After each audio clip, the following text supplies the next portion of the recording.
Donc bonjour à tous et bienvenue dans cette vidéo course de montagne Grand Raid, étape 1. Donc ça sera à vous après à améliorer en fait tout cela. Donc qu'est-ce que j'ai fait? D'abord j'ai dessiné un fond d'écran. Alors pour dessiner un fond d'écran, rien de plus simple, vous prenez votre rectangle, ici, vous allez là et vous dessinez ici votre rectangle. Donc ça c'est pas compliqué.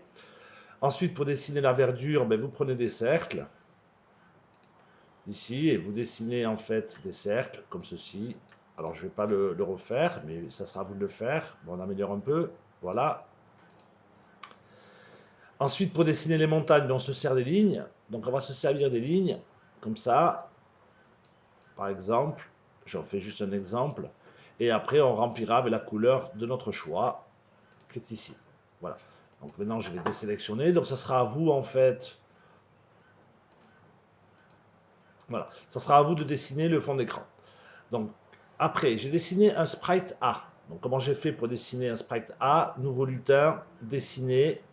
Et ici, je vais dans Bimat et je tape un texte A que je vais aller positionner là-haut.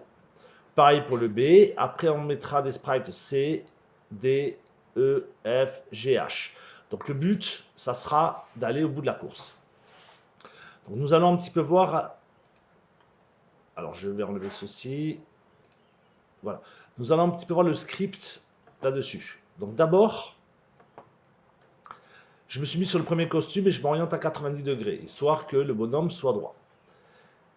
Ensuite, pour le tourner un petit peu sur le flanc de la montagne, je l'ai tourné de 45 degrés. Donc je l'ai ici dans l'apparence. Quand la flèche droite est cliquée, il va avancer, tout simplement. Voilà, il avance en changeant de costume. Et si le lutin 3 est touché, c'est-à-dire si la lettre A est touchée, alors à ce compte-là, il posera une énigme. Voilà. Si le thème 3 est touché, alors il va tourner de 90 degrés et il va avancer de 10. Ce qu'il va faire après, c'est poser une énigme.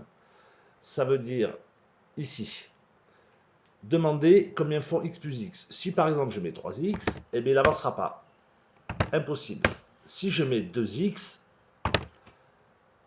là, alors l'énigme s'en va et il peut avancer à nouveau. Voilà. Donc votre but à vous, ça sera ensuite de créer un sprite C, D, E, F, G, H et d'aller afficher ensuite le chronomètre. C'est-à-dire qu'à la fin, il affichera le chronomètre. Donc chronomètre, vous l'avez dans le capteur. Voilà. Et que le meilleur gagne. Je vous remercie.